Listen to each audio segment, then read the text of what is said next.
director of this great documentary, Caroline Cory.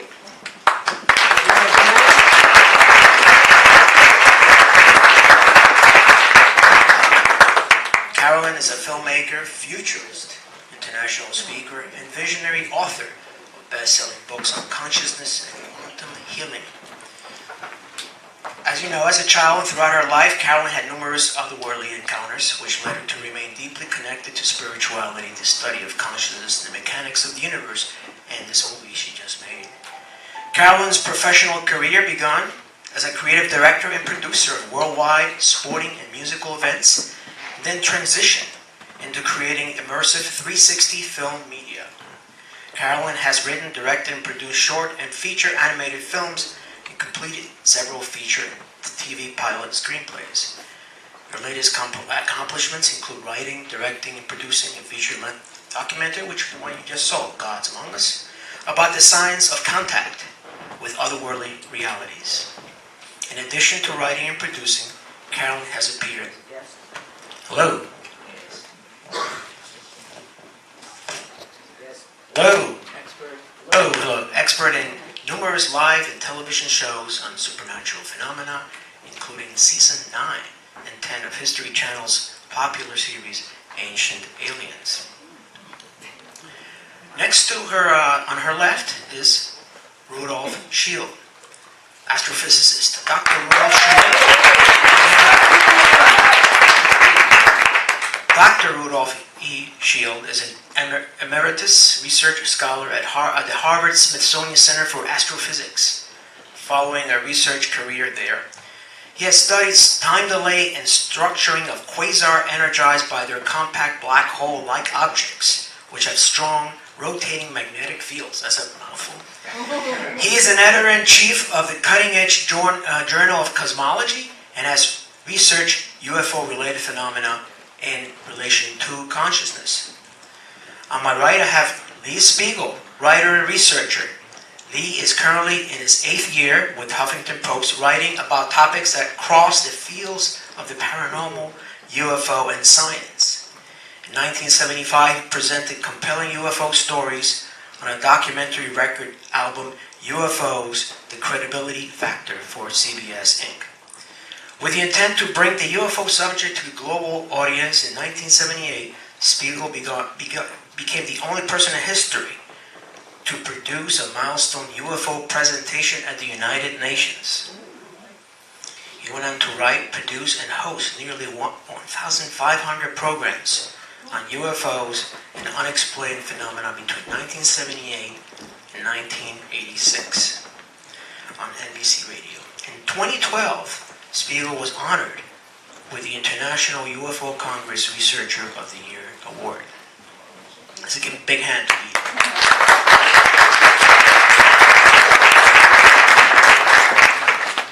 All the way next to Caroline, we have Joe Cerletti, actually one of the experiencers featured in the documentary. Joe is the host of Zero Dark Radio. Had a profound paranormal experience while driving on the freeway with 2 friends one night in California. Joe underwent hypnotic regression to seek answers and has seen dramatic changes in his life since then. Joe believes he came in contact with an ET species that night on the highway.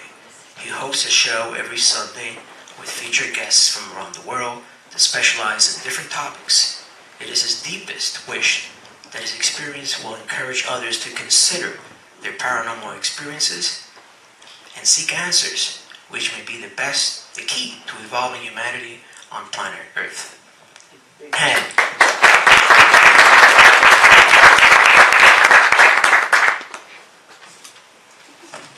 all the way over there is my friend, Mark Brinkerhoff. Mark is a contactee, conscious channel, UFO photographer, artist, and walk-in. His extraterrestrial family is a benevolent, ascended, multidimensional ET group who has been observing our solar system for millions of years. They refer to themselves as universals.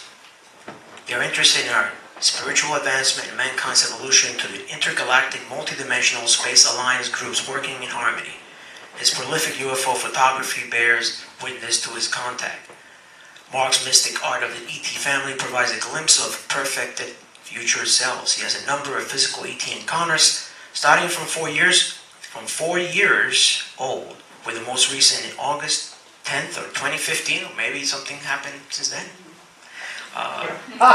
With endless soul travel encounters starting even earlier. He can remote view and channel his extraterrestrial soul family at will. Mark lectures on ET and forms spiritual wisdom, as well as metaphysical topics, and is finishing his channeled book entitled ET Alchemical Universal Symbols, Part 1. The ET suggests it's time for the sleeping galactic souls to awaken to their true universal selves. Big hand for Mark.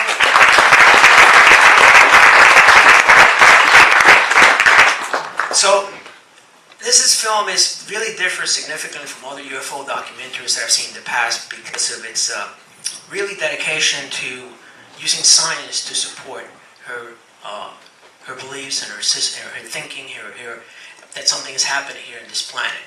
But before that, there is, as an old saying says, don't look at the philosophy, look at the philosopher. I want to start it with Caroline's personal experience when she was very young. Can you just really, even though you talked about it, really fill us in? So for me, you saw a little bit of it in the film, but when I was 5, I had an encounter with a group of beings, actually. They looked like a cluster of energy, and they were just standing there. I could perceive subtle energy very clearly all of a sudden. I mean, I guess that's when I realized that I could. So I could see them very, very clearly, just like I see you. I could hear them and sense them. And we started communicating telepathically. They showed me how the concepts that they had in their consciousness was being transferred in mine. So that's why I could see codes kind of going from them to me, to my brain. And they told me that's how you communicate telepathically. So I was 5 years old, and it made a lot of sense. So honestly, it felt so natural. It felt so organic. It felt so normal, so familiar, that since that time, I stayed connected with it, because it wasn't scary, it wasn't weird. And but since then, I stayed connected with those experiences throughout my life, but with the question, how did that happen? Why was my brain picking up those signals and not the people around me? What was it in my nervous system, for example, that was reaching that frequency, what have you? So that's why I started asking the questions about the mechanics of the experience at a very young age. And after that, I continued having personal contact. So it wasn't really UFO sightings at all for me. That came much more recently. It was more the direct contact with different beings and different types of consciousness throughout my life, and asking the question, how did that just happen? What are the mechanics behind it? So finally, I had to make a movie about it.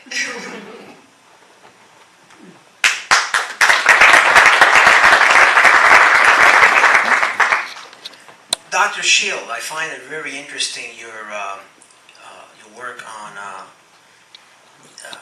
your work on the black holes, specifically how the surface of the black hole may be trapping information. It could be actually as the source for a connection, for ultimately explaining telepathic contact, telepathic information.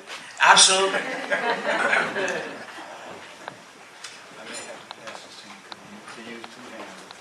Oh, okay. So I would like to explain it, and without having the advantage of a movie, we'll get to the movie before you know.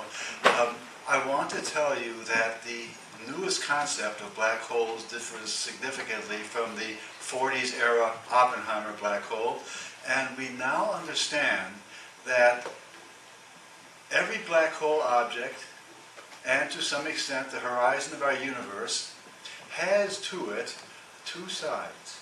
One side is grounded in the physical universe, in our time-space. The other side is grounded in spiritual space, or what we call quantum space in the university community.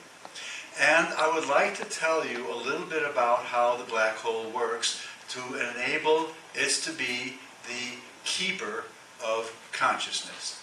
So what we're noticing is that if matter is falling toward a black hole, then something happens to it. We say that it's in a more energetic field, and by the principle of general relativity, that means that the frequencies will be warped, and you will see a different time in that space. I'm talking about now what the local observer in that space at the black hole sees compared to what the distant observer, one of you, sees. Now, what happens then is that the surface of the black hole that we're looking at and experiencing is changing all the time and disappearing more into the past. Let me say that again. The surface that we actually look at, and that is radiating its light to us, seen by the local observer at the black hole, and seen by us much later, like 2/3 of the history of the universe later, as a distant observer. So that picture of reality is frozen there at that time. In other words, this surface encapsulates the information or the quantum hologram relevant to the moment of its experience to the distant observer, but it's added onion skin layer to the black hole. So the black hole is a layering of the history of the universe, like an onion skin. So that's why we say that it is in some ways nature's hard drive. Can you see that? It shows all existence reality down-tuned a little bit because it's only in one place in the universe, but then it gets boosted by that black hole and that black hole and that black hole. So the entire history of our being is recorded in the universe, and we are eternal to that extent. So that's what I mean then by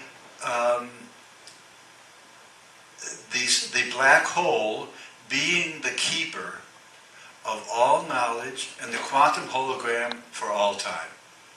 And if you ask me the question of what does a horizon represent, the distant horizon as far away as we can see, that's even more interesting because it involves the future. That's enough. It's too bad we don't have a scientist on the panel.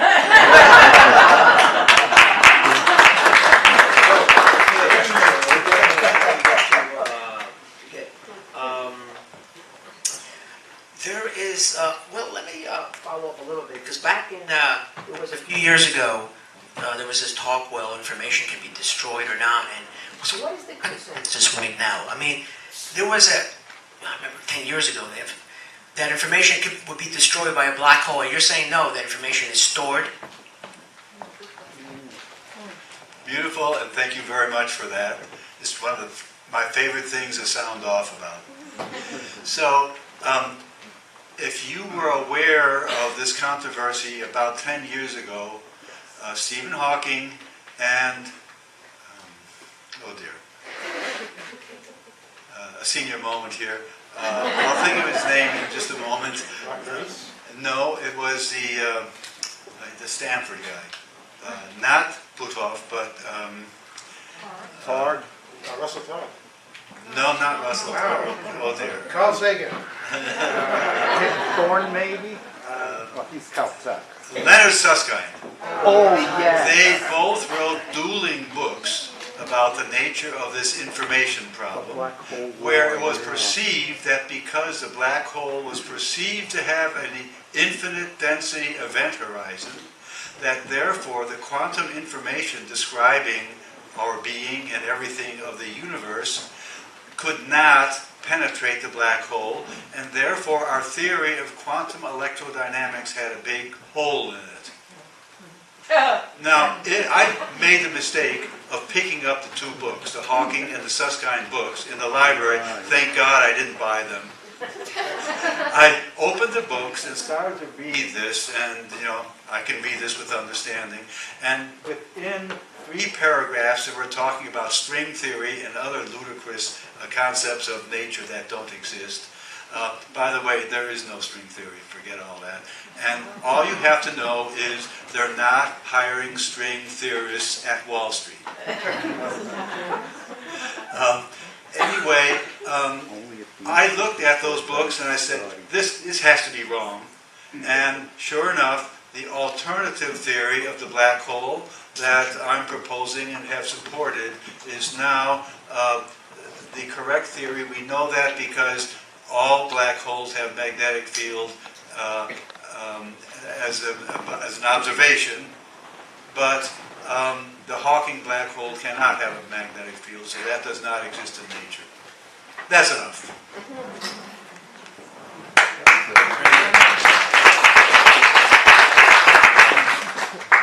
So I want to address the issue of contact and abduction, because there are a lot of people out there who have a very negative view of abduction. They think that it's a terrible thing, that these entities are malignant and should be avoided at all costs and do whatever it takes. So, but yet you have a different opinion.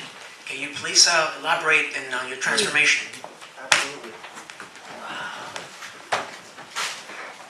Well, unfortunately, I'm not as star-studded and educated as my fellow guests up here, but Yes, you are. my name is Joe. Universal being. I am a universal being, as is everybody in the room. First of all, greetings to all of our friends in the intelligence community that may be in the audience. And, perhaps all the otherworldly visitors here too as well. But yeah, back in 2008, nearly 10 years ago, me and 2 friends were driving in the car in California, in the San Francisco Bay Area. I don't know if anybody here is familiar with that area. We were driving through Oakland, California, and snap of a finger, the car was no longer moving, and we were parked about 45 miles away in San Jose, California.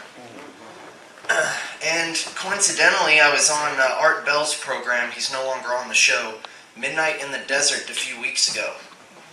One of the callers called in, and he said he listened to his police scanner regularly, and a lot of people he heard on the radio often would appear at that very same spot that we appeared at, which was Great America in San Jose, California area. But I went through this experience. There was 2 friends in the car. We instantaneously appeared 45 miles away. We all had the same memory. We were passing a street in Oakland, California. I went through hypnosis or hypnotic regression to remember what happened. And ever since then, my consciousness is totally done a 180. I view the world differently in so many different ways. And even in the film, we did a session too. We did do a session in the film. I've done multiple hypnotic regressions. I've done about 3, I believe. But every single one just goes deeper and deeper and deeper. And it helps you view the world in such a different way. A beautiful way.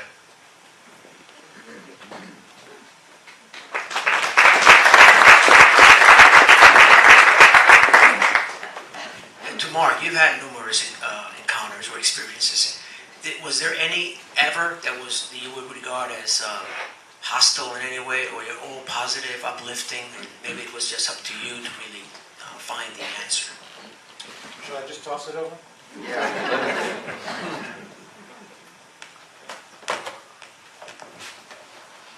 This is a microphone from yesterday, right?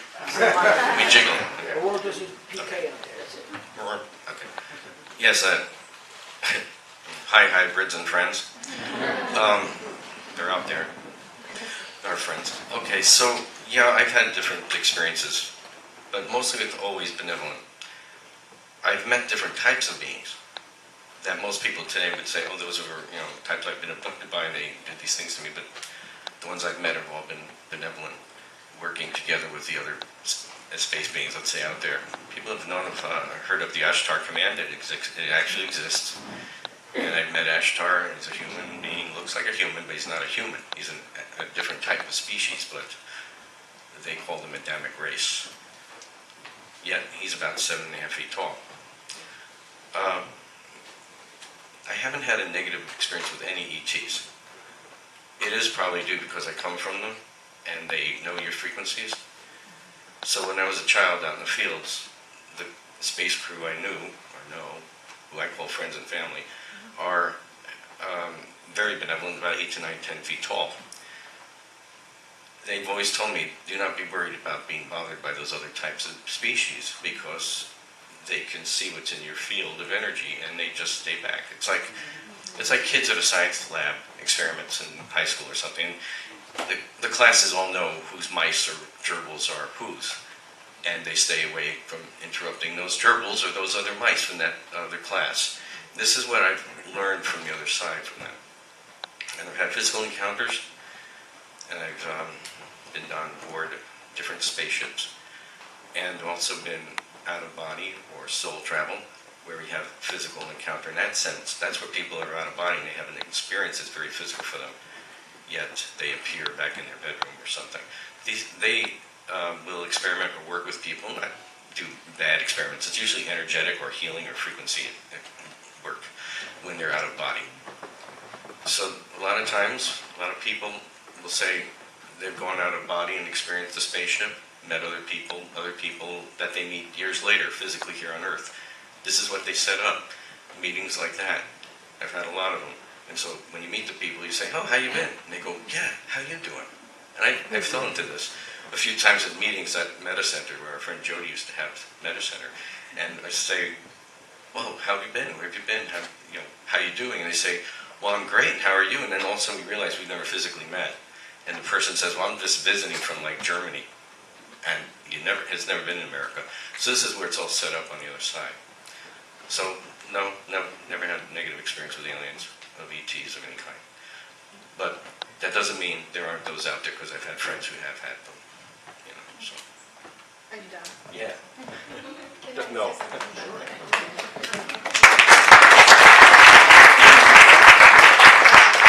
I just wanted to add real quick that my experiences as well since I was a child was all with very, very beautiful energy, very supportive, and just absolutely very pure, I want to say. So for the longest time, I didn't know what people were talking about. When they said grays and reptilian, I was like, well, what are they? I didn't relate to it at all, except more recently,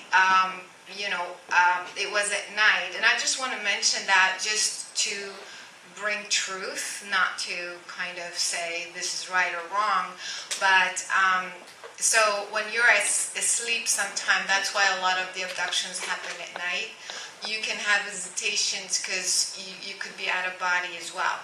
So this is where one time I had 3 grays and reptilians show up in my house, and because I could see the stellar energy, but actually they were physical. They kind of, this is something you can explain too from a scientific point of view, but they're kind of like they're transparent, and then they get more and more and more physical, and then you could literally touch them, and then they kind of like fade out. It's kind of like that. But when they are physical, they're physical. I mean, they're literally here. And so that was the first time that I realized that there were these grays, and the grays that I met were not gray. Actually, they were blue. I realized that it's not blue, that that wasn't their skin, that it was actually a bodysuit. And the big black eyes aren't eyes, because they were very close, like they were right here, like I could just touch them. They were actually black, kind of like glasses. I mean, not glasses, but lenses. And I realized, because when I tuned in, I was like, what's going on here? And I realized that they use these big black covers and the bodysuit to be able to breathe and exist in our atmosphere, because their chemistry is not like ours. And so they can't see the spectrum of light that we can see. And so that's the reason why it's more of a cover as opposed to, and the ones that I saw had a blue kind of bodysuit. So, but the reptilians also were there. They didn't have a bodysuit. They looked like reptilians. They weren't very nice. That's why I want to mention that. And I'm not saying that all of them are this way and that's not how it works. I mean, you all know. So it just happened that this was the experience, and it was probably for me to kind of actually see them for myself instead of believing what others had to say. So I know that they are for real because they were right there in my bedroom.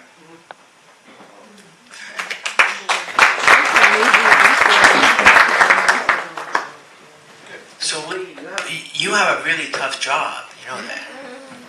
And that's because the UFO, or the anomalous space, where however you want to describe it, there are a lot of stories out there. Yes, you need to discern what's worth pursuing, investigating, and what's just simple ego enhancement, or someone who's trying to just make a buck on this business. So how do you tell the two? I mean, what do you do? What's your thinking process?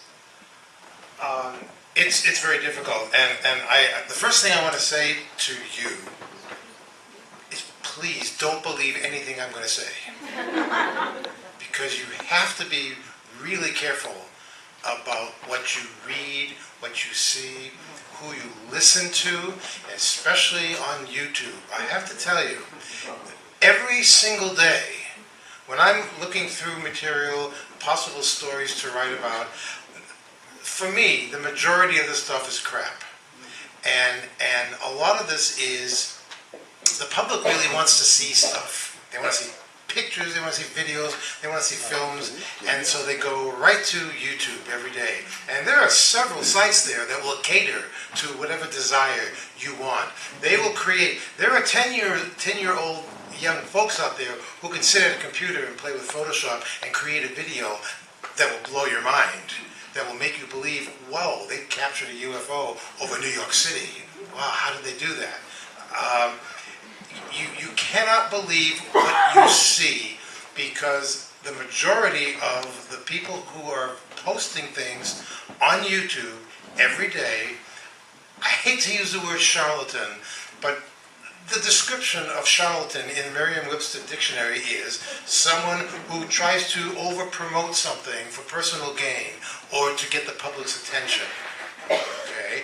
And they're making money off of people because they want you to subscribe to their service. You want to see a better video? Subscribe to our service and we'll show you something. We'll show you something every day, you know, if you want. And it's become so ludicrous for me to try and find stuff that's really worth looking at, because it all looks so good. And lately I've been writing more science stories because the UFO stuff is I want to say also that I had the good fortune of being a really good friend of the late Betty Hill. You know, when Betty and I met in 1975, her husband Barney had already passed on. But their 1961 encounter in New Hampshire, their encounter took place just a few miles away from where I went to college, up in the White Mountains of New Hampshire. And their story became pretty widely known. Theirs was the first abduction story in America that got any kind of notoriety and credibility and newsworthiness. And it's the one UFO encounter / abduction experience to which I think all others have been compared to over many years. Because before their encounter, we didn't hear about this. Dr. J. Allen Hynek came up with the phrase, close encounters of the first, second, and third kind.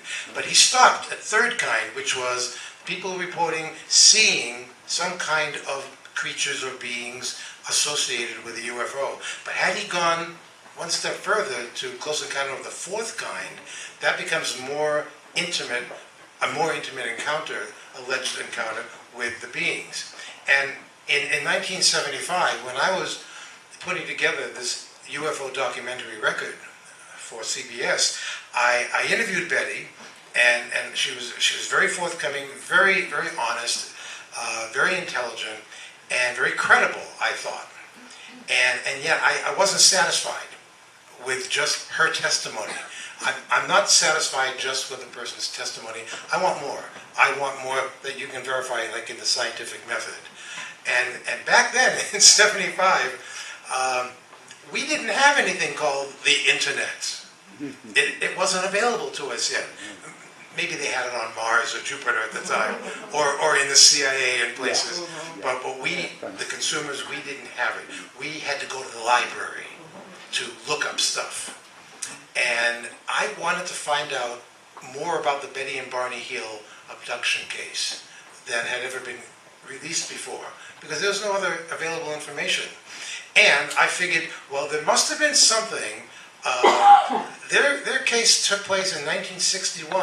Now that was during the Air Force's very famous Project Blue Book, which lasted about 22 years in the 50s and the 60s. Project Blue Book ended in 68, 69. And so the Air Force was compiling information about all kinds of UFO encounters. And if in 1975, if you wanted to find out more about Project Blue Book, you had to go to the National Archives in Washington and sit in front of a giant microfilm projector and go to the front desk and ask them for files from 1960 to 1962, and they'd give you reams and canisters of microfilms, and you'd set it up on the machine yourself. You'd have this big old screen in front of you, and you'd have to roll through the dials. And I did that. I went to Washington just on a hunch. And I came up to a point in Project Blue Book.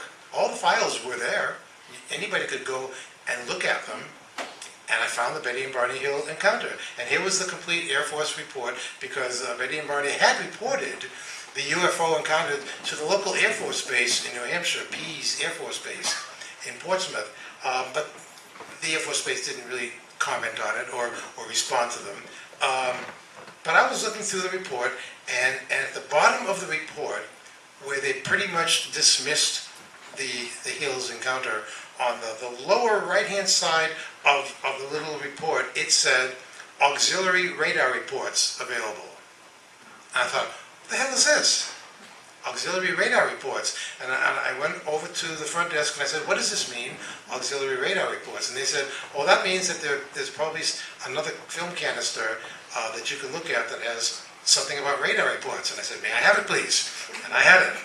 And I put it on the projector, and I found it, and there it was, in plain sight for all to see, that on the night of the encounter that the Hills had, when they were driving along Route 3 in New Hampshire, past Indian Head Mountain, and they saw this object in the sky that was first following them, the radar installation at Pease Air Force Base in Portsmouth picked up the UFO on radar. It was right there in their own report. And a couple of hours later, when the Hills started their missing time and they finally found themselves home, the Pease Air Force Base radar report that it also picked it up 2 hours later when it left the vicinity. Like, whoa, what am I reading here that hasn't come out? And I put that information on my UFO record, because that was, to me, that was more than just testimony. This is what the Air Force is saying. It was part of the official report, that it was picked up on radar. How often do you hear that with regard to these kinds of situations? So again, I say to you, as I've said to myself many times, just don't believe everything you hear. Don't dismiss things out of hand. And literally, if there are any beings here, I'm going to put the first bids in, because I want an interview with you. Thank you.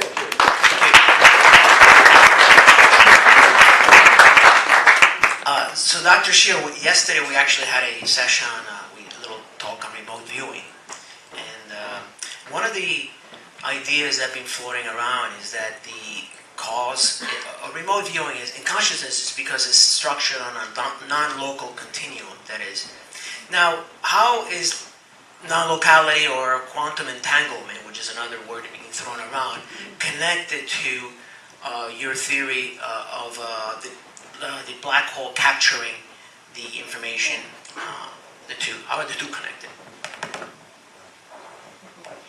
So this answer will be kind of a cop-out, and from it you'll see that I try to find conventional explanations of things or try to relate one phenomenon to another, just being a good scientist. To me, it's always been that remote viewing is probably a form of telepathy. And although I have not myself studied remote viewing, and there may be some experts here in this audience, and I'd be interested to talk to you if so, I've always thought that probably where it is now demonstrated that there is telepathy, that is mind-to-mind transmission of information, I think it's very likely that what's happening is that in many cases, remote viewing consists of reading the mind of somebody else or something else at the remote site, and reading that mind and sharing that vision. So the way it would work is that if I'm the CIA and trying to look into bin Laden's cave, what I might find I can do most successfully is tap into the vision and brain response telepathically of bin Laden's driver, who is in the same space as bin Laden, and see what that person sees. Can you see that this would then become that remote viewing is fairly simple and is part of, or an aspect or an attribute of telepathy? But can you say how does that relate to the black hole? So if I'm here trying to see what bin Laden's, not now, but you know, somebody else is doing, what my boyfriend's doing, somewhere else, you gotta use your skills. So that's a form of remote viewing, but even if it's telepathy, how does that relate to the black hole structuring of space? Thank you, Caroline, but no cigar here. I don't think you need the black hole for this picture. Okay. I think that that's more easily understood as a simple phenomenon of the quantum structuring of space that you are an expert in and that you demonstrate in a different video of yours. And I think that that's adequate to explain the mind-to-mind telepathy. So, Catherine, we're passing the buck here. Caroline. Caroline, can you elaborate on that? Yeah. Pass the buck. Okay.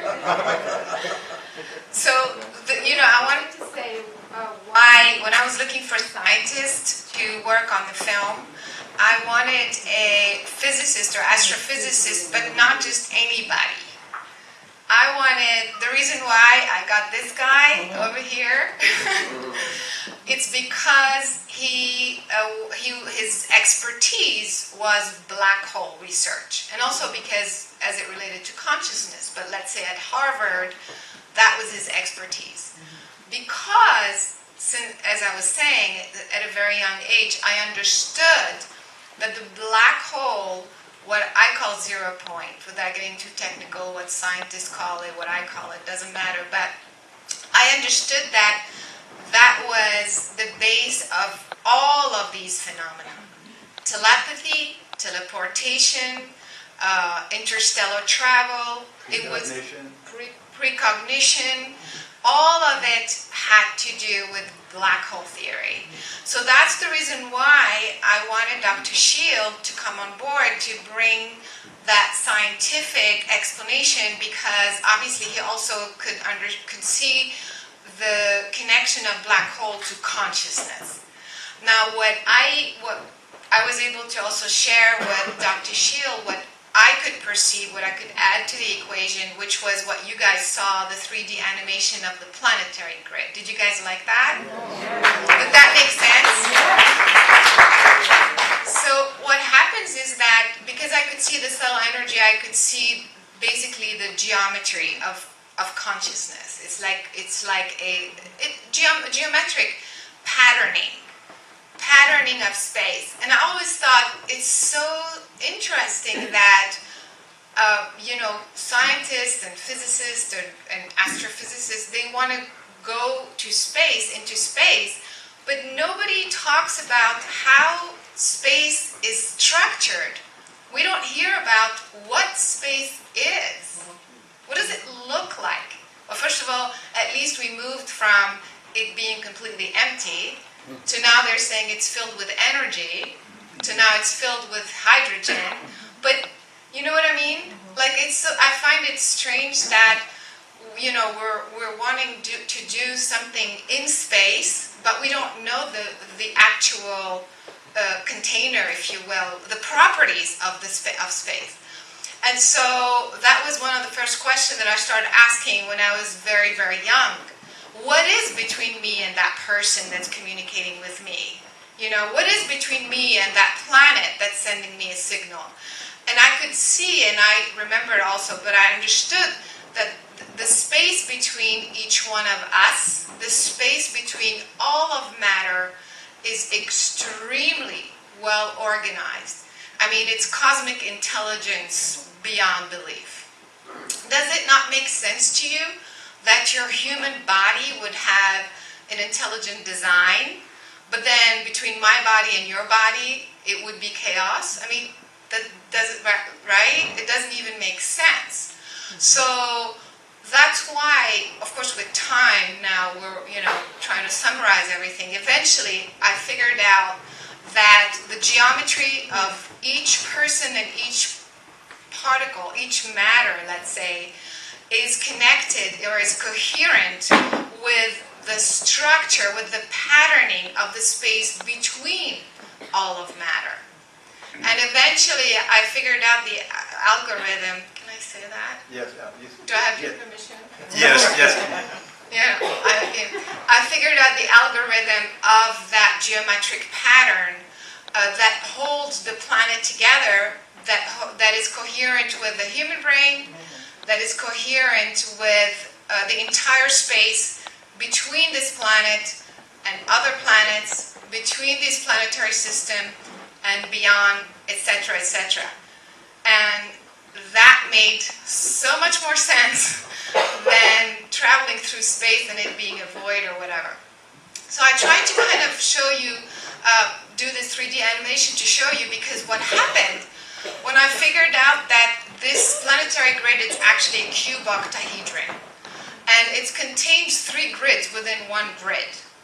And when you start, if you remember that visual, when we pulled up from the Earth, you could see the Earth from all angles, and what happens is that from all directions, all of these 0 points, all of these black holes line up, and when they line up, then you have pathways.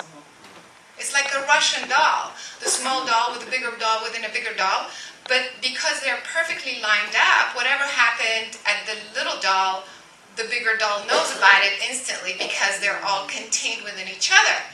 And once I mapped out this grid, I realized that all the black holes were perfectly positioned at all of these intersecting points of this hologram.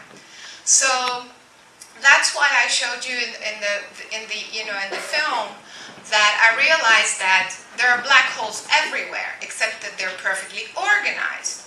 So if I'm sitting here and I'm sending my consciousness to the black hole that's next to me, because it's geometry, all the black holes are resonant, right? So this means that because they're geometrically coherent, they're resonant, so whatever's happening at this black hole is happening at all the black holes. And that's how the person on the other side of the continent picks up the information that I'm sending over here instantly. Does that make sense? And also Dr. Schild told you that the information is stored on the surface of the black hole. So if it's stored and then it's resonant with everywhere, this means that everyone, everywhere knows everything at the same time. That's what it means. This means that everybody on the Earth is capable of getting and receiving any information that's happening, not just only around the planet, but also within the cosmos. That's the idea.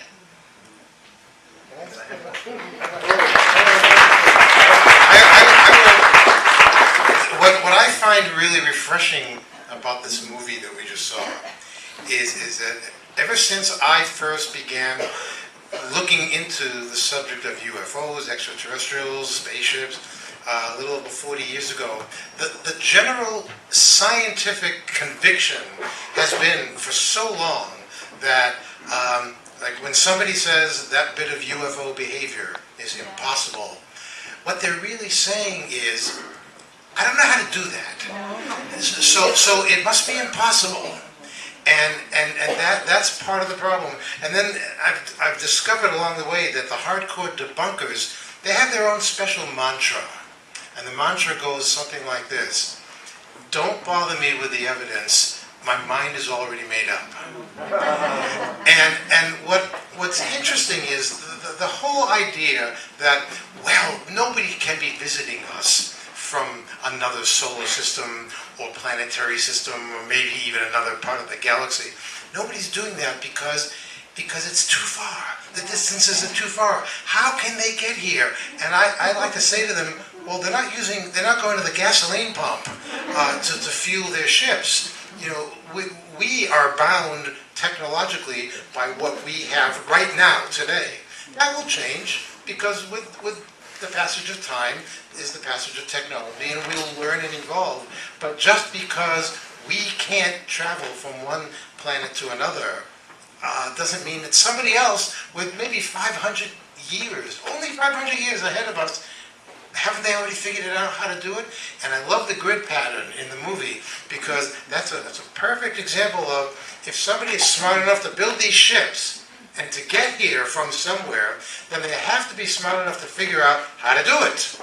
And they have probably figured out these passageways from one system to another, and I give them all the credit. We're just not there yet. Yes, we are. We're starting. Well, we're just starting. Give us a lot of credit.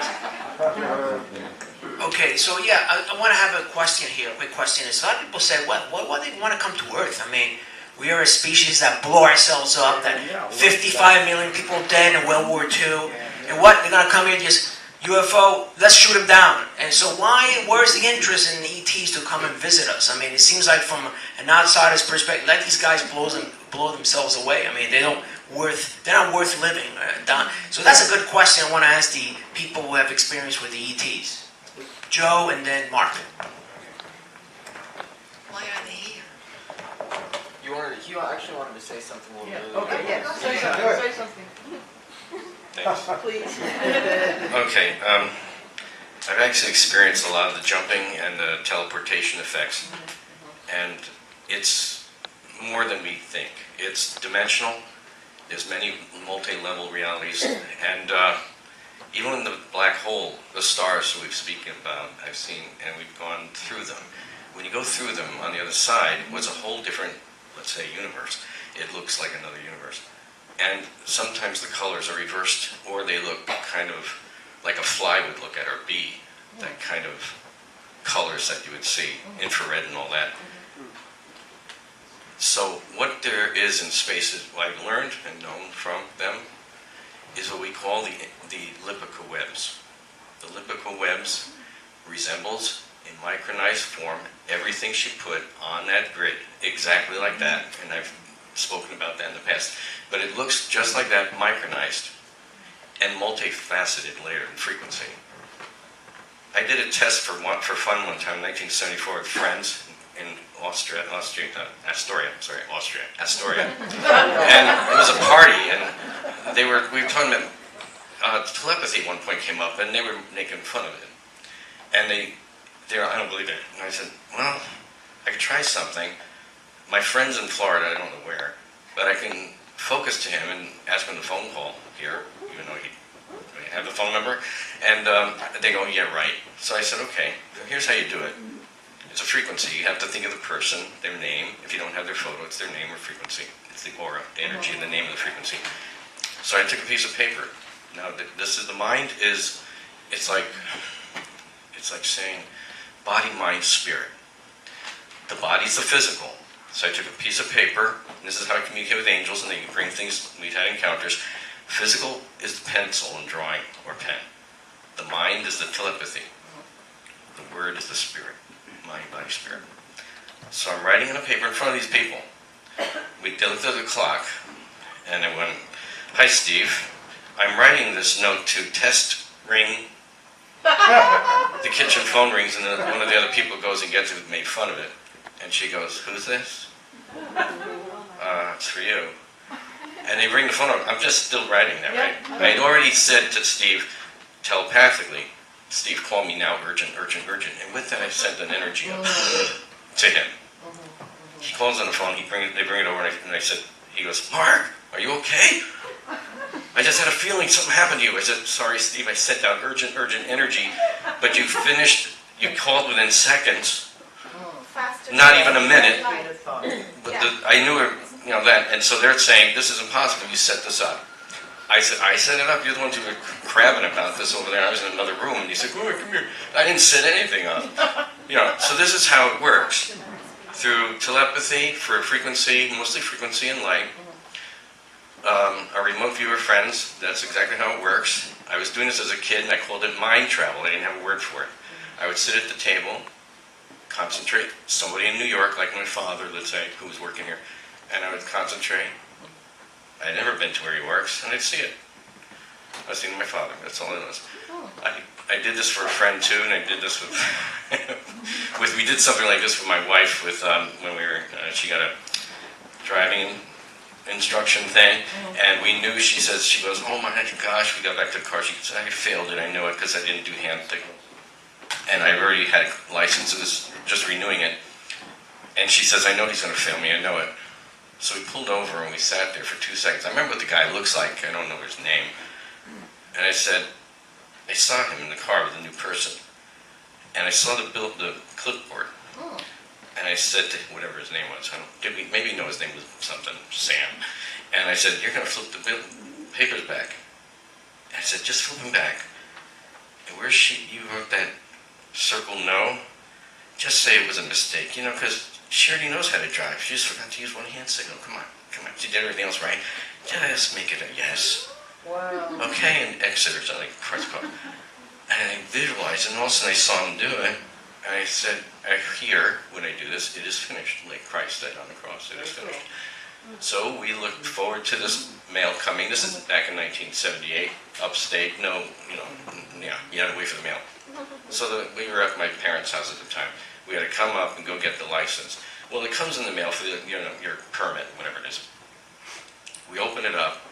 There it is. He had circled fail. Then he crisscrossed it out, drew an arrow, goes yes. Wow. This is how it works. Now, it's not right to do that, to influence a person like that. But I had to influence him with, it's okay. She knows how to drive already. Come on, she doesn't miss one signal. Come on. So it's like he went in and said, "Yeah, what's a big deal? Let my maker come back in." He knew we came up from the city. This is how it works. The frequencies are the elliptical webs. Within the Akashic frequency is the elliptical webs, which is much finer than anything we've ever seen. There's nothing here physically you can see. But when you're in space and you're on those ships, on the other dimensions, and we tune into the elliptical webs, you see a grid pattern like that throughout the whole universe, surrounding everything. And it goes throughout everything. So that's why it's so instant. It's like, we have a star in our galaxy here that you can see at night. I won't say the name. They don't want me to. Okay. There's a star, a famous star. Everybody kind of knows it, actually, guys, but okay. It's a jump star. They go to that star, the master teachers and the ascended beings, they're just working on higher frequencies. But if you're a fourth dimensional, fifth dimensional, you can go to that star, jump from that till, not in a spaceship, in your body, to another place, and the other frequencies in another planet system, or another spaceship. They're all over. And I just had to let you know, it's that fast in that instant with telepathy. Think of the person you've had to happen, the phone call. You go, "Oh, it's J.A. Oh, it's mine." And you pick it up and it's Mike. Everybody does that. Play that game for fun when the phone rings. See if you can guess or feel the frequency of who's calling, and see what the first one that flashes in your head is usually the person. Can I say something real quick?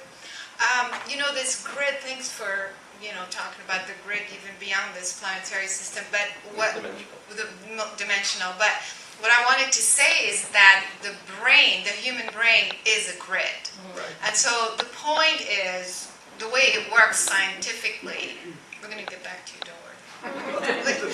No, I mean, these are just the experiential part, but that's why we want to bring the science, because geometry is mathematics, it's science. So what happened is that your brain is geometric. So you have kind of like miniature black holes, because it's a geometry. And so when you align the geometry of your brain with the geometry of the space, then you see how your brain is creating the path. You're opening up your brain to all of the pathways in the cosmos. That's how it works. And that's the reason why. So if your brain is off and you're not aligned properly, that's why you think you cannot communicate telepathically, or you cannot receive any information, or what people call downloads. But it's those 0 points that align.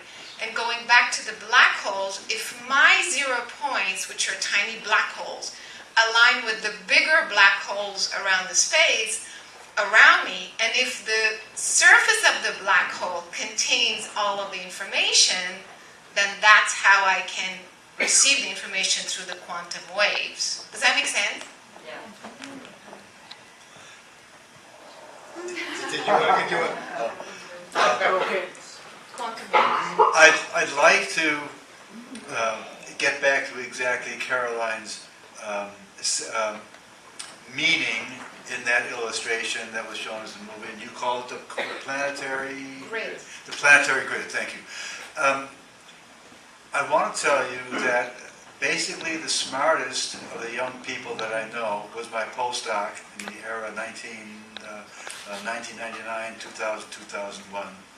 A really brilliant kid. His name was Wesley Colley, and he told me his take on the modern astrophysics accepted consensus view of the structuring of space. And he told me, you know, Rudy, I don't really understand what does it mean in the Big Bang Theory to create space. How do you create space? And he meant it sincerely, and I knew exactly what he said. And it is true that the modern Big Bang Theory posits that space is created continuously and is stretched out throughout the universe, so that eventually the space that we recognize today as our universe had to be manufactured or made in some way. Science has never answered this question. How do you make space? Caroline has. So it came to Caroline by some other route, and I think you all know what that route would have to be. As the universe gave it to her and wanted her to have it and use it and to explain it. No, as astronomers, it is in our theory that there is a problem with this concept that we've all accepted and teach our graduate students, that if space is expanding and stretching in this way, then what happens to an atom that was made early in the history of the universe when the universe was less expanded, and we can observe these parts of the universe? And what we find is self-contradictory. There is something wrong with the scientific established idea of space being stretched out in the Big Bang Theory way. There is something wrong. Wrong. Got it? And Caroline solved the problem. Her way of understanding the planetary grid solves this problem and shows how the universe has made space in such a way that space extends beyond our planet, beyond our sun, and even beyond the horizon of our universe. And all of universes in the megaverse we now understand as sharing that same space created by the planetary grid. So this is a very, very strong advance in knowledge. Created by the creator. Dr. Schild, how do you really feel about all of this? Outside the grids and outside the universe. Yeah, but remember, you guys didn't answer the question. Yeah. Why are they here? Yes. That's what I want to know, and especially given our history of being a really friendly species. That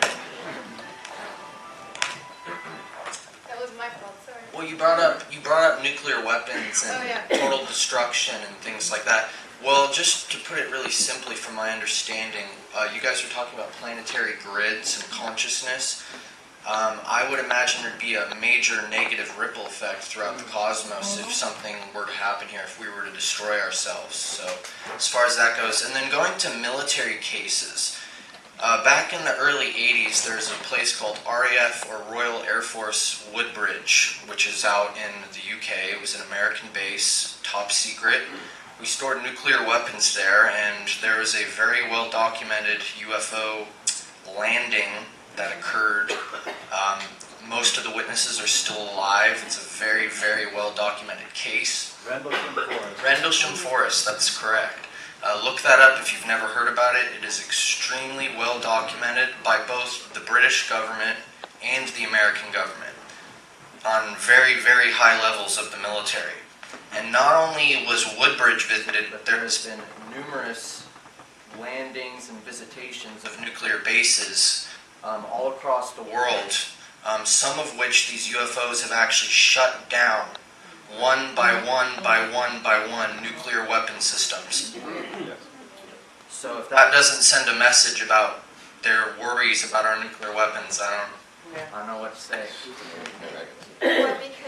Yeah, so in fact I asked the question to Dr. Schild in the film that when we detonate nuclear energy, we actually stretch this fabric of space, and since everything is connected from our human brain to the next planetary grid, you know, so it's like a ripple effect, like you said. And stretching that then affects the entire structure of the entire universe. That's why we have beings locally here wanting to show up and tell us to, prevent us from doing that. And also, they're coming actually also from other parts of the universe to stop us from doing that. So that's the reason why. All right. Well, you've heard of the Foo Fighters in the 1940s and World War II. Both sides thought the other sent those. Those are the ETs sending their little probes, as they call them, to scan and monitor what was happening. After the first bombs were launched, the nuclear bomb, or the first ones, that creates a barrier. What happens on their side, on the Etherian side? Etherians are human-like people. They could be any ET type. They just have a higher frequency. They're here, when we be walking through them. They're on a different dimensional space. They said when a bomb goes off on our Earth, that's wherever it is, it affects their forms on that side of their little city or their whatever they have there at the time. And a lot of times we're talking about a future Earth frequency too. So it causes what they call like an earthquake effect or a shaking effect, but it still affects the grids of the frequencies that they spoke of. So he said, can't do this, not good. So that's when you started seeing more UFOs coming. And the first contacts happened with our government back in 1951. And other people who came to visit. And so they tried to convince the Earth people, let's say the Earth people. We've heard of Valiant Thor. I've actually met him. He actually saved me in 1961. These people came from different places, different systems, as well as our own solar system, where they are here. And there's people inside the moon, that's a base. And they came to ask, please, join with us. You have to get rid of your weapons of nuclear weapons and things to join with us. We will give you, in exchange, help with the planet, with your health, with everything.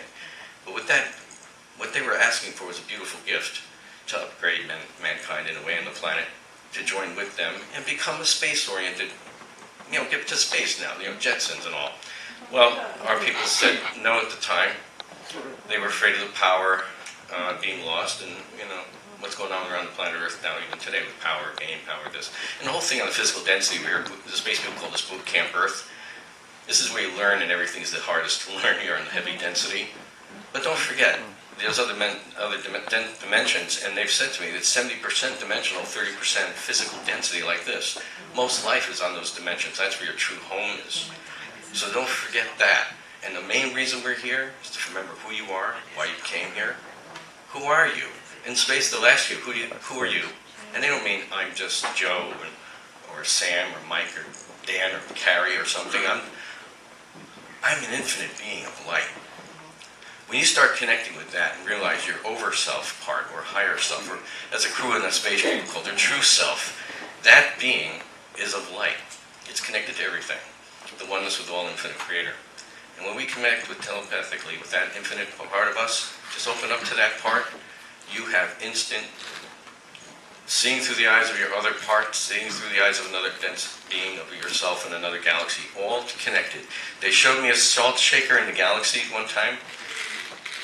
I was having a kundalini, but I was out there in space. They had a salt shaker, and they said, the salt shaker is your total self, your true self, the true idea of you, an androgynous being of light. There's no sexes in deep space like that, on that frequency. Each little particle of salt in the shaker is an aspect of you. One of those aspects is right now on Earth, right here. All the rest could be everywhere, different dimensional spaces, different galaxies, different parts of the different universes we call the omniverse. So remember, you're infinite. Connect with it. We're here to learn. We're not here to get stuck in the distractions of planet Earth and all the crap that they do here. I'm sorry about that, but that's what they're doing all the time. Oh, this is more important, this selfie. No, it's not. Creator's important.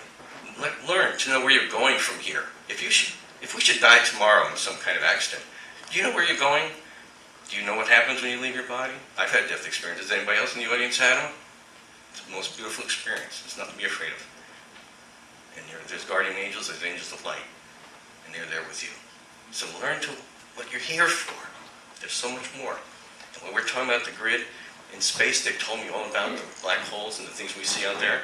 The black hole frequencies that are on those stars and those systems are an energetic power source set up in this dense physical realities to keep it going. The Creator set it forth, but also this energy keeps it going to give it like a heart beating all the time. And it expands and expands. With your knowledge, we add to it. Everybody does.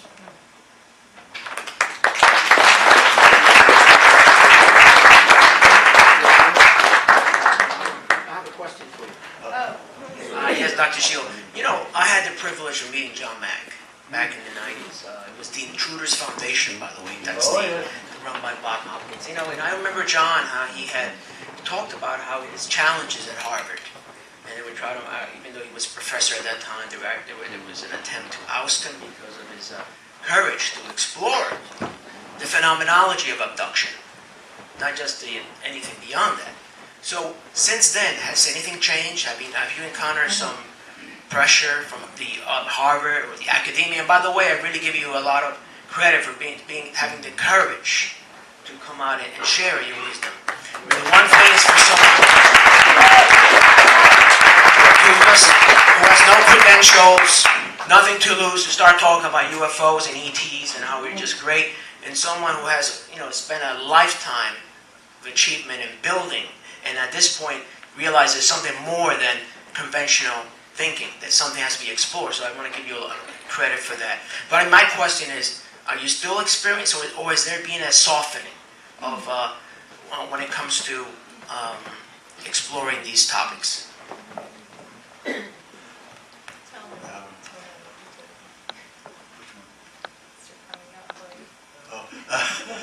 Caroline says that this is my coming out party. And there is some truth to it. That's why it's so amusing.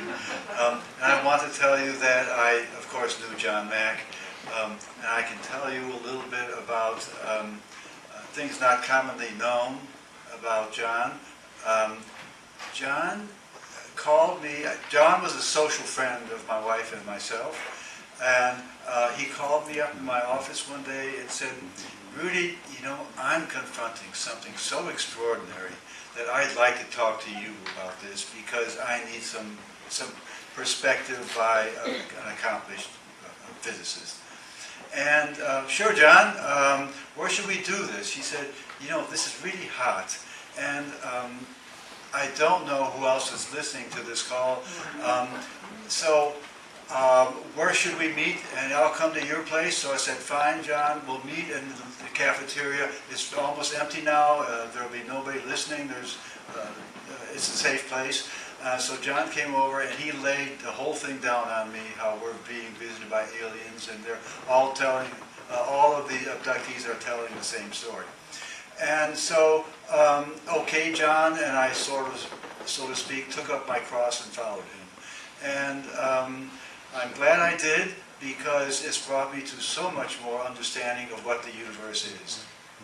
Now, I'd like to tell you a little bit about the witch hunt by Harvard University, because I was a part of the salvation of John's professorship. He told me one day in my office about the action of the universe. He called me, and so he asked me in that conversation, Rudy, could you write me a letter of support?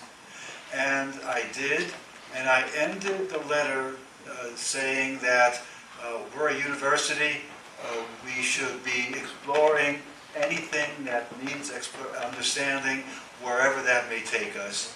And I said that, then I remember my final line in the letter, which was that if the university persists in this witch hunt on John Mack, they are very likely to be seen like the Catholic Church in Galileo in 500 years. Because my letter explained my credentials, the fact that I was on International Astronomical Union Commission number 29, which was about extraterrestrial life and the exploration of the universe, and the SETI program that was overseen by this International Astronomical Commission, which also is the same body that then dethroned Pluto and made Pluto not a planet. Anyway, because of those credentials, the university examined a little bit more carefully, and I remember that John said, you know, Rudy, this is even more serious than I at first understood. He told me that the person, Dr. Railman, who was the head of the witch hunt committee, was also threatening to challenge his licenses to practice psychiatry in the entire Boston area. So they were really going after him. They were going, somebody, somewhere, was really threatening him practically with his existence. In the end, I think you know that the university ended the witch hunt, and John told me what happened next. He told me after this, after they met in executive session to consider his status, the following morning he was scheduled to have a meeting with his department chairman, and he said, in a moment that makes me proud of my university, he said that the chairman told him, John, we're ending, he didn't say the witch hunt, I don't know what he said, we're ending the action by the university, and John, you have the problem that you've been going this alone. You've forgotten that you're in a major university. What you need to do, John, is to broaden your inquiry.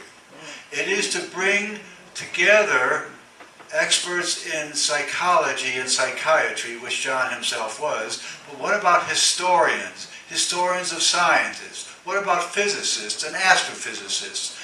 What about other people that our university attracts that can give you broader perspective on this lonely pursuit of yours?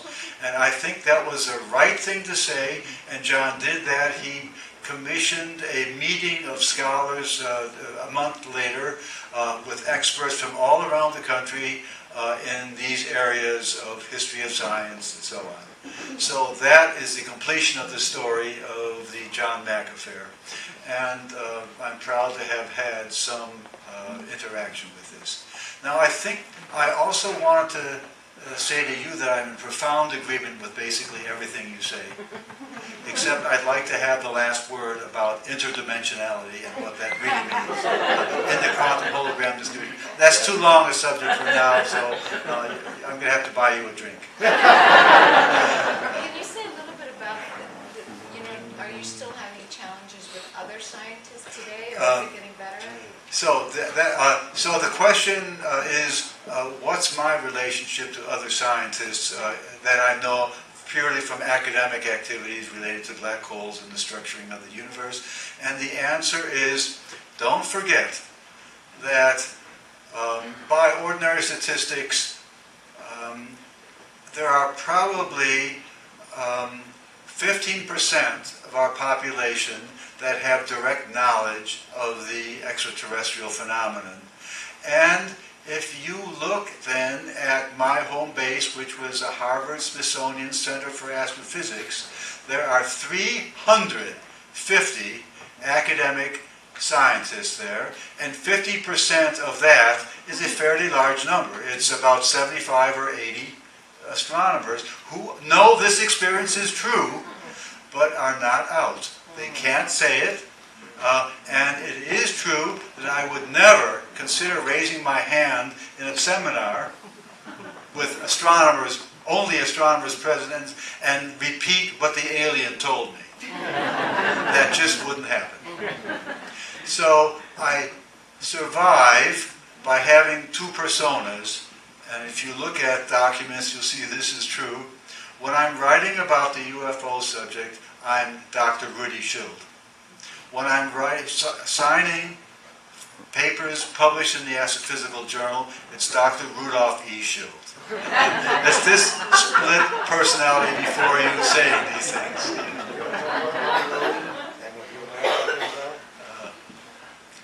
At the risk of hogging the microphone, is it okay, Chair? Well, I mean, I could set it up.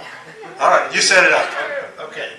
About a month ago, I got a press release from Harvard-Smithsonian in which the chairman or the head of the Harvard University Astronomy Department, Professor Avi Loeb, he and a couple of other associates, they were putting out, they were speculating on trying to come up with an answer for what were called fast radio bursts that had been discovered.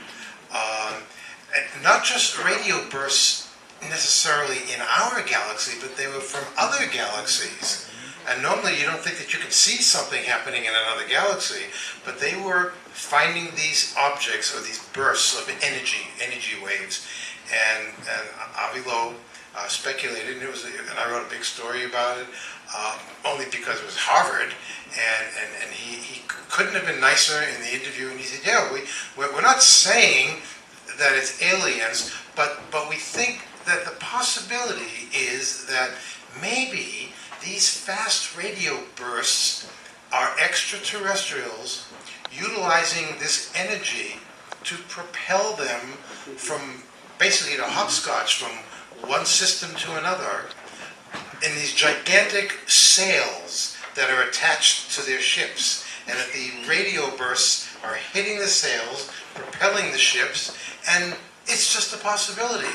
And it went viral, and I couldn't help but write the story. And I'm curious to know what you're feeling about the fact that the chairman of the Harvard Astronomy Department... scientific evidence of it, and you said correctly, well, it may be true that there is a possibility that maybe this actually does represent something extraterrestrial, and it is true, I noticed at the time, that it was coached in such subjunctive cases that we should not put too much credence on it, and that's all. Nice. So we'll be coming to Q&A in about a minute or so. But I got a question for, first of all, I want to make a comment. This issue of the grid kind of reminds me of the music of the spheres, the old tradition, Hermetic tradition. So, but I want to comment, and I just want to add, if you can give me some information on how you work on the DNA and focusing and changing the structure, and just fill us in a little bit with that. So I wanted, as I mentioned, I didn't want to just bring scientific theories. I didn't want scientists to say, we think it's this and we think it's that. I wanted to do something very tangible on camera to bring some sort of validity that way.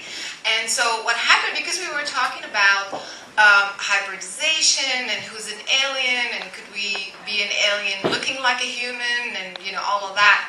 So naturally I started to look into the DNA. Okay, so is there such a thing as a DNA test that would tell us, okay, you're a human, or wait, there's something strange in your DNA sequence that could tell us that you could be a hybrid or something like that. And so, because the DNA testing is actually extremely complicated, I mean, what you do online is nothing. You get like a tiny portion of what your DNA really is. And even if you kind of want to do more elaborate testing, it's very complicated, and honestly, you can't really prove anything. So I decided to go a different route, and I found Dr. Glenn Ryan, who has been working with human DNA for a long time. So what he's been working on was just healing energy with water and things like that, but he had never done anything with the DNA the way we, the way we wanted to do it. So I had the idea, instead of doing all these testing that could lead to nothing and just speculation, I asked him, I said, well, what if we worked with the DNA and brought a consciousness and tried to see if something happened? I mean, you saw the test. And he said, it's never been done before. I said, well, that's what we want to do it. He said, no one's ever done that. I said, well, that's what we want to do it. I mean, that's the point. And so we did several tests. We didn't show you everything in the film, and we also did other tests that didn't make it in this film. But this is going to be a series, so we have a lot of future scientific experiments that we have already started that will be in the next episodes. But for here, so the first thing we did, I said, let's just play with it and see what happened. Roll the camera. So as you saw, I brought in energy. Now, I've been working with energy for a long time, but I specifically wanted to bring a consciousness, another entity, let's say. And of course, I brought a kind of an angelic form. And then I said, can we, affect this DNA sample in any way? And as you all saw, but we saw it live. I mean, in the editing, you saw it half an hour later, but live, we saw the electrical conductivity go crazy.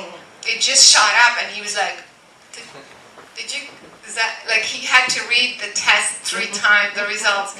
So that was 400% in a few seconds. And also there are studies that were done, I can't remember the name of the scientist, but if you increase the conductivity within the DNA, that increases its ability to repair itself. And so I need to find the name of the scientist. There's an article, scientific papers done on that. So what this means is, wait a minute, that this angelic being, and even if it's not clear, let's say it's my higher consciousness, whatever you want it's still a non-physical energy, correct? Whatever it may be, that non-physical energy boosted the conductivity of the DNA instantly, 400%. I mean, is that crazy or what?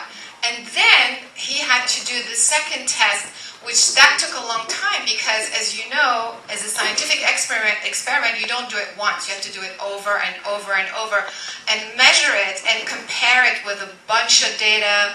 I mean, it was really rigorous, properly done scientifically.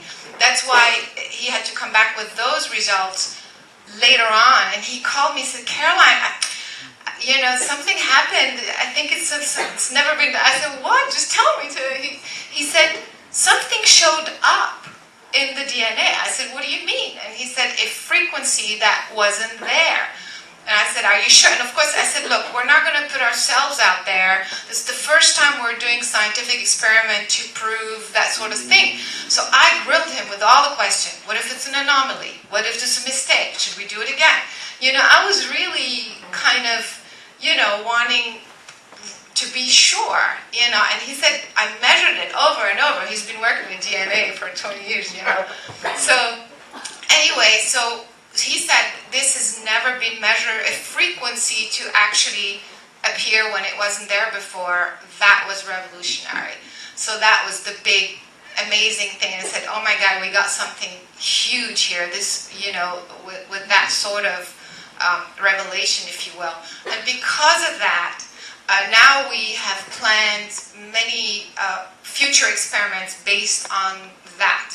Because this means, I mean, that's what he was saying in the film, the implications of that are mind-blowing. This means that if you're projecting your energy on me, you're making stuff show up in my DNA. I mean, so is that crazy? And so now we're working on, okay, so if he does that to me, but can somebody else have the same results? Or what is that frequency equivalent to specifically? If I brought in Archangel Michael, let's say, and that showed up as a 94 kilohertz, can he bring Archangel Michael and will we have 94 kilohertz? You see what I mean? And can you do that? Can you do that? If we did that, then 94 kilohertz equal Archangel Michael. Does that make sense? Yeah. So that's what we're trying. We're designing all sorts of experiments, and that's how it works, to further what, you know, all these results that were mind-blowing in my. I mean, do you agree? This has never been done before.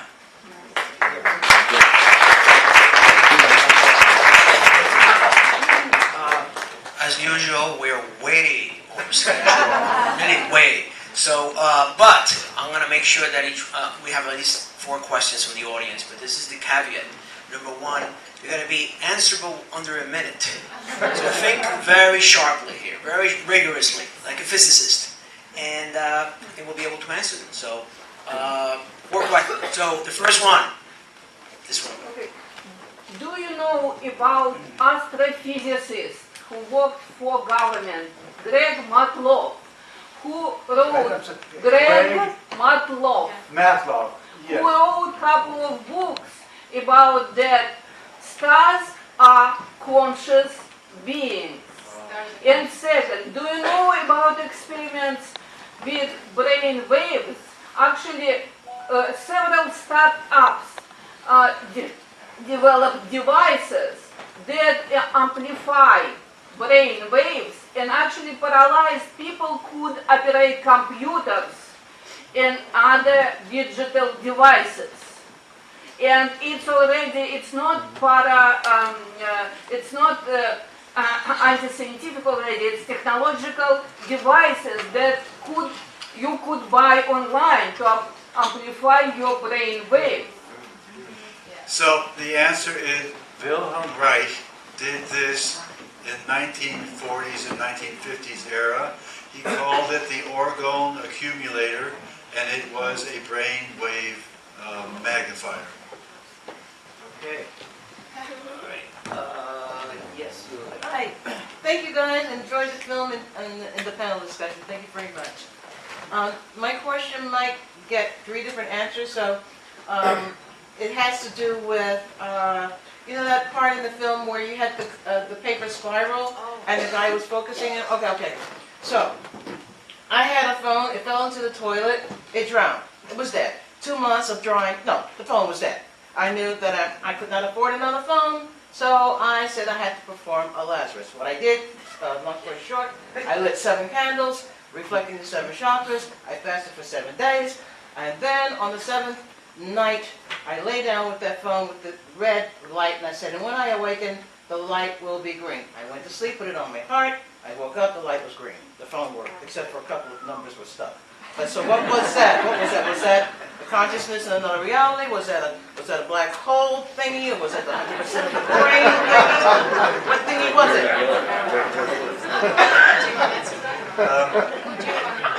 I think you probably have a better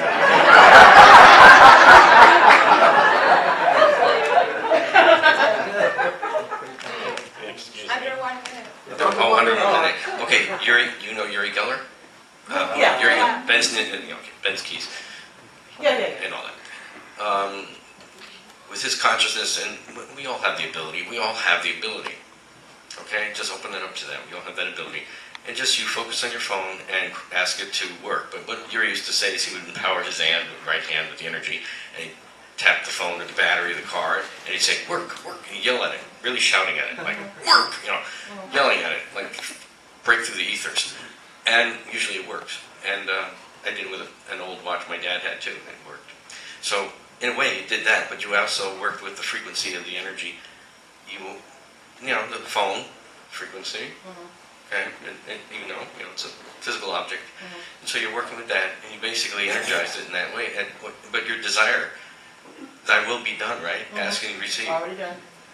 You trusted and you knew, and you're okay. You did the little chakra thing. That's okay. That's the physical. That's what I was saying. Writing down on a paper, asking a question. You're doing the physical thing. That's it. Oh, there you go. That's the other part. You fasted. You totally cleansed your frequency. Yeah. But that gives you an understanding now, like hope for everybody, right? You go, wait, well, she just did that. Well, that's amazing. And when Yuri did it, he's like, work, work, work. I went home. Okay, I'm going to take that little watch and do that too. I went, okay, watch, work, work, work. I waited. My father saw that. He said, that doesn't work for 25 years now. Work, work. And this was one of those watches that, it's an old watch. But the thing is it worked. So it is possible. Everybody has that ability, just like everyone's intuitive. Everybody has that ability. You just can enhance it if you want more with frequency. Focus. But just real quick, just 2 seconds. The idea is that everything is connected through this grid system, so you are connected to this thing. Everything is pretty much an extension of you. So consciousness connecting with consciousness, and that's how you did it. Okay, we got 10-second answer. really have to be 10-second questions, 30-second answers. We're really running out of time. Mark. I have a fast one. So what happened between San Francisco and San Jose in that period? What happened in that period? A gigantic craft appeared over the freeway. There was a bright light, and I would compare it to looking into the sun. That's how bright it was. I felt a vibration through, it was really weird because she described it in the movie, through my chest, similar to standing next to a speaker at a concert or similar. My whole body was vibrating, but especially through the chest. I was taken aboard a craft. There was tall white beings on the craft, and what's interesting, I had never heard of these beings until after my session, and there was multiple stories of these beings, and that was what really blew my mind. Communicated telepathically with the beings. It was just a very spiritual, energetic experience. 7 feet tall. What about your friends? Were they there with you? They were there with me. They were in a different part of the ship, but neither of them has had the willingness to undergo hypnosis yet, so I still await that day. Okay, I think that was the 4th question. That was. Sorry. But, all this panel, I think all of you can go be downstairs. Yeah, we're going to be downstairs. We're going to hang out for a few minutes downstairs. We need to empty the stage because they'll kick us out. Yeah, we'll be downstairs if you guys have any other questions. And if I could just say for those who are leaving, if you go to godsamongus.com, there's a lot more information on the next episode. Thank you so much.